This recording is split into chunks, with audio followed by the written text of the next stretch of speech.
మొదటి వచనం మొదలుకొని 9వ వచనం వరకు ఉన్న మందసము యొక్క నిర్మాణం గురించి చూస్తాం, చదువుకుందాం, నేర్చుకుందాం. మొదటి వచనం, మరియు బెసలేలు తుమ్మకర్రతో ఆ మందసమును చేసెను. దాని పొడుగు 2 మూరలున్నర, దాని వెడల్పు 3.5, పొడవు 2.5 మూరలు, వెడల్పు 1 మూరెడున్నర, దీని ఎత్తు 3.5. గమనించారా? ఇది దీర్ఘ చతురస్ర ఆకారంలో ఉంటుందన్నమాట. పొడవు 2.5, 1 మూర అంటే 1.5 అడుగు, 1.5 అడుగు మూర. కనుక మనకు ఇది సెంటీమీటర్స్లో లెక్క పెట్టుకోవాల్సిన అవసరం ఉంటుంది. ఈ ప్రత్యేకమైన మందసం తుమ్మకర్రతో చేశారు. తుమ్మకర్ర యేసుక్రీస్తు యొక్క మానవత్వానికి గుర్తు. దాని లోపట వెలుపట మేలిమి బంగారు రేకు పొదిగించి చుట్టూతా కూడా బార్డర్ కట్టాలి. అది బంగారంతో చేయమన్నాడు. అది దైవత్వంతో పోలిక. కొలసీ పత్రికలో చెప్పబడినట్లుగా యేసుక్రీస్తు ప్రభువు నందు దేవుని యొక్క సంపూర్ణత నివసించింది అన్నప్పుడు మానవత్వము, దైవత్వము, ఈ రెండింటి యొక్క సమ్మేళనము యేసుక్రీస్తు. అలాగే తుమ్మకర్ర, బంగారు రేకు, ఈ రెండు కూడా హైపోస్టాటిక్ యూనియన్ ఆఫ్ జీసస్ క్రైస్ట్ను సూచిస్తున్నాయి. 3వ వచనం, దానికి 4 బంగారు ఉంగరాలను పోతపోసి ఒక పక్క 2, మరొక పక్కన 2 ఉంగరాలు ఉంచాలి. దానికి 4 కాళ్లకు ఆ ఉంగరాలను తగిలించాలి. మరియు అతడు తుమ్మకర్రతో మోతకర్రలను చేసి వాటికి బంగారు రేకు పొదిగించి మందసాన్ని మోయటానికి దాని ప్రక్కల మీద ఉంగరాలలో ఆ మోతకర్రలను పెట్టాలి. మరియు అతడు మేలిమి బంగారుతో కరుణాపీఠం చేశాడు. చూడండి, మందసం పెట్టె చేశారు. మందసం పెట్టె పైన లోపట రేకు బంగారుతో చేయబడిన దాంతో తాపడం చేశారు. వాటిని మోయుట కొరకు ఉంగరాలు ఏర్పాటు చేసి వాటిని మోసేటువంటి అడ్డకర్రలు తుమ్మకర్రతో చేసి దానిపైన కూడా బంగారాన్ని తాపడం చేసి చేయమన్నాడు. ఇక మందసం పెట్టయింది. దానిపైన, మందసం పైన 2 కెరూబులను చెక్కమన్నాడు. ఈ 2 కెరూబులను ఎలా చేయమన్నాడు చూడండి. బంగారముతో కరుణాపీఠం చేశాడు. మెర్సీ సీట్ అంటారు. దాని పొడుగు 2 మూరలున్నర, దాని వెడల్పు 3.5. అంటే మందసం పెట్టి ఎంత వెడల్పు పొడవులు ఉన్నవో అంతే అవి కూడాను. అంటే మందసం పెట్టిని పైన కవర్ చేస్తున్నాయి ఇవి. ఈ 2 కెరూబులు కూడాను ఎగురుతున్నట్లుగా చేయబడతాయి. ఆ 2 కెరూబుల యొక్క ముక్కులు కొనలు తగులుతూ ఉంటాయి.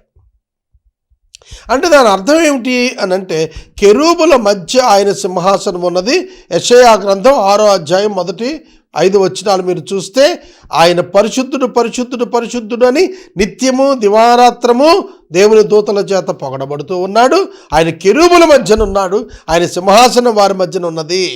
ఆయన అక్కడ నుండి యెషయాతో మాట్లాడాడు. అదే ఇక్కడ మనకు రిప్రజెంట్ అవుతోంది.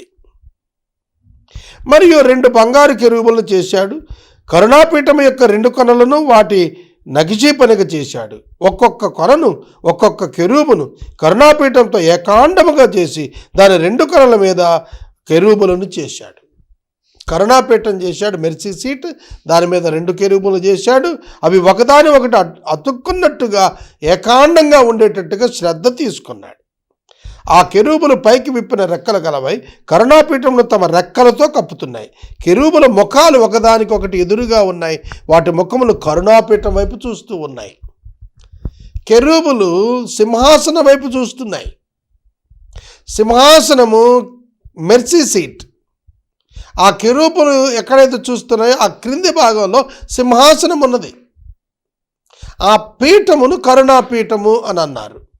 కరుణాపీఠము ఆయన మనుషులతో మాట్లాడుట కొరకు ఏర్పాటు చేసినటువంటిది. Without the mercy seat God cannot speak with the people. ఆ మెర్సీ సీట్లోనే ఆయన థ్రోన్, ఆయన సింహాసనం ఉంటుంది. కాబట్టి ఆయన ఆ కెరూబుల మధ్యలో నుండి సింహాసనాసీనుడే ఆయన మాట్లాడతాడన్నమాట. అందుకొరకు మందసం చేయమన్నాడు.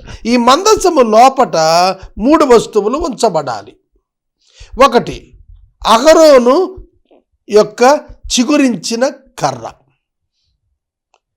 మోషే దేవుని సన్నిధి నుండి తెచ్చిన 2 రాతి పలకలు, మోషే బంగారు పాత్రలో ఉంచిన మన్నా, ఈ 3 కూడాను మందసంలో ఉండాలి. ఈ 3 కూడా యేసుక్రీస్తుని సూచిస్తున్నాయి. ఈ మందసం పెట్టి అతి పరిశుద్ధ స్థలంలో పెట్టబడుతుంది.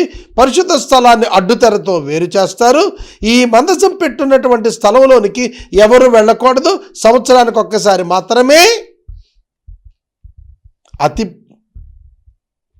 ప్రధాన యాజకుడు అతి జాగ్రత్తగా వెళ్ళాలి. ప్రధాన యాజకుడు జాగ్రత్తగా వెళ్ళాలి. అది మందసం యొక్క ప్రాశస్త్యత. ఇక 10వ వచనం నుండి 16వ వచనం వరకు బల్ల. అతి పరిశుద్ధ స్థలాన్ని అడ్డుతెర వేరు చేస్తుందని చెప్పాను కదా.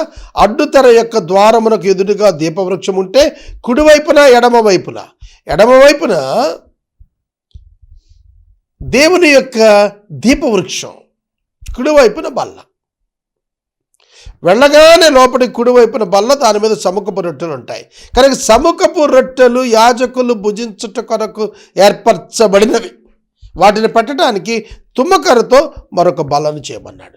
దాని పొడుగు 2 మూరలు, వెడల్పు 3.5, ఎత్తు 3.5. ఇది కూడా దీర్ఘచతురస్రాకారమే. ఈ బల్ల మీద రొట్టెలు ఉంటాయి.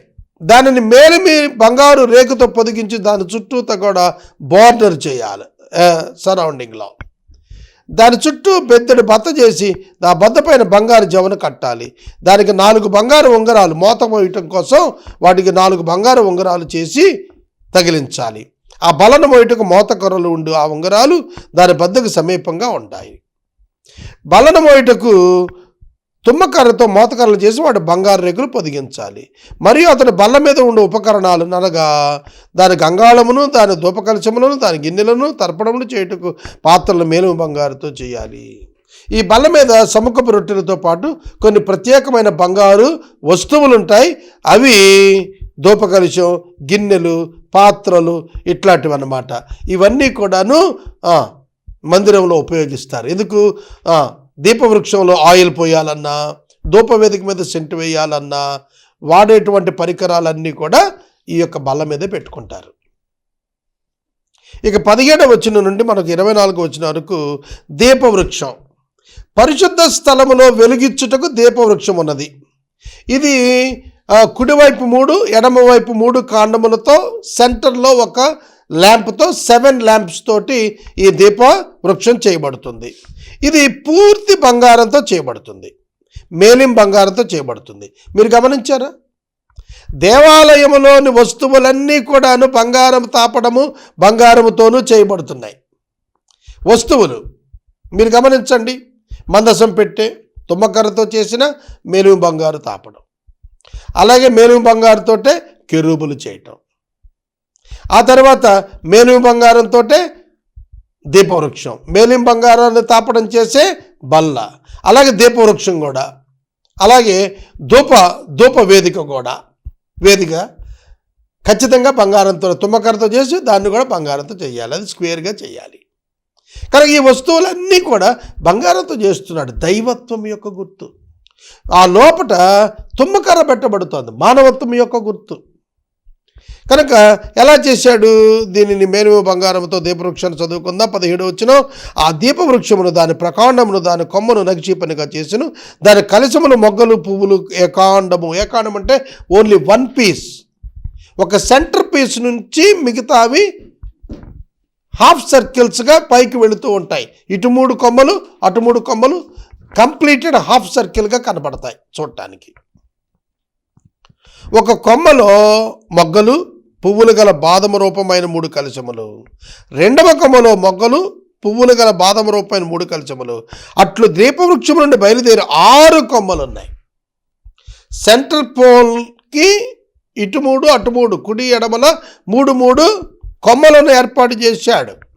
మరియు దీపవృక్షం ముందు దాని మొగ్గలు గల పువ్వులు గల బాదమ రూపమైన 4 కలశాలు ఉన్నాయి. 21 వచనం, దీపవృక్షం నుండి బయలుదేరు 6 కొమ్మలలో 2 కొమ్మల కింద ఏకాండమైన మొగ్గ ఉన్నది. వాటి మొగ్గలు వాటి కొమ్మలు ఏకాండము, అదంతయు ఏకాండమైనదే మేలిమి బంగారముతో నగిషీ పనిగా చేయబడాలి. Very specially made instrument. ప్రత్యేకముగా బంగారంతో నగిషీ పని చేసి very artistic gold Smith work చేశారు. 23 వచనం, మరియు అతడు దాని 7 ప్రదీపాలను, దాని కత్తెరను, దాని పట్టుకారును, దాని కత్తెర చెప్పును మేలిమి బంగారుతో చేశాడు. దాని ఉపకరణాలు మేలిమి బంగారుతో చేశాడు. వాటి యొక్క వెయిట్ 40 వీసెల మేలిమి బంగారుతో చేశాడు. He made it and all it's utensils out of a talent of pure gold. చాలా స్పష్టమైన స్వచ్ఛమైన బంగారంతో, మేలిమి బంగారంతో ఇవి చేసే 40 వీసెల బంగారం పట్టింది. 40 వీసెల బంగారం దీనికి పట్టింది. 25వ వచనం, తుమ్మకర్రతో ధూపవేదిక, దానిపైన మళ్ళీ బంగారం తొడగటం గురించి మనకు 25 నుంచి 27 వచనాల్లో చెప్పబడింది. మరియు అతడు తుమ్మకర్రతో ధూపవేదికను చేసెను. దాని పొడవు 3 దాని వెడల్పు 3, అది చచ్చౌకముగా ఉండును, స్క్వేర్గా ఉండాలి. He made the altar of incense of acacia wood, its length of a cubit and the breadth it was a cubit and it was a square అంటే చతురస్రంగా చచ్చౌకంగా ఉండాలి. దాని ఎత్తు కూడా ఈక్వల్. 2 మూరలు 3 పొడవు 3 అంటే 1.5 feet. 1.5 feet means 18 inches. 18 inches వెడల్పు, 18 inches పొడవు, 24 inches హైట్. ఎత్తు 2 మూరలు. 36 అంగుళాలు ఎత్తు. 2 మూరలు అంటే 3 అడుగులు. 3 అడుగులు అంటే 36 అంగుళాలు. ఇది ఏకాండంగా కనిపిస్తుంది. అనగా దాని పైకప్పుకు, దాని 4 పక్కలకు, దాని కొమ్ములకు మేలిమి బంగారు రేకులు పొదిగించి దాని చుట్టూత బంగారు జమును చేసెను. 27 వచనం, దాని మోతకర్రలకు స్థలములుగా దాని 2 ఉంగరములను బంగారుతో చేసి దాని ప్రక్కల 2 మూలలు దాని జములను దిగువగా వాటిని చేసెను. దాని మోతకర్రలు తుమ్మకర్రతో చేసి బంగారు రేకును తాపెను. అన్నిటికీ కూడా మందసం మోయటానికి, అలాగే ఈ బల్ల మోయటానికి, అలాగే ధూప వేదిక మోయటానికి, ఇవి మోసుకుంటూ వెళ్ళటానికి చేత్తో ముట్టుకోకూడదు. ప్రత్యేకమైన కర్రలు, తుమ్మకర్రతో చేయబడి బంగారం తాపడం పెట్టినవి, వాటిని పైకి లేపి పట్టుకెళ్ళాలి. They were specially made with gold. బంగారంతో వాటన్నిటిని కూడా తాపడం చేశారు. ఇక 29వ వచనం అద్భుతం, అతడు పరిశుద్ధమైన అభిషేక తైలం, స్వచ్ఛమైన పరిమళ ద్రవ్యము మేళకుని చేత చేయించాడు. ఈ వస్తువులతో పాటుగా ధూప వేదిక మీద వేసేటువంటి ధూపద్రవ్యము, అటువలనే అచ్చమైనటువంటి అభిషేక తైలం, ఒలివ నూనె, స్పెషల్లీ మేడ్. దాన్ని ఖచ్చితంగా ఎలా చేయాలో కూడా మనం గతంలో చదువుకున్నాం. ఆ విధంగా వాటిని చేయించాడు. మనం 37వ అధ్యాయాన్ని ముగించుకున్నాం.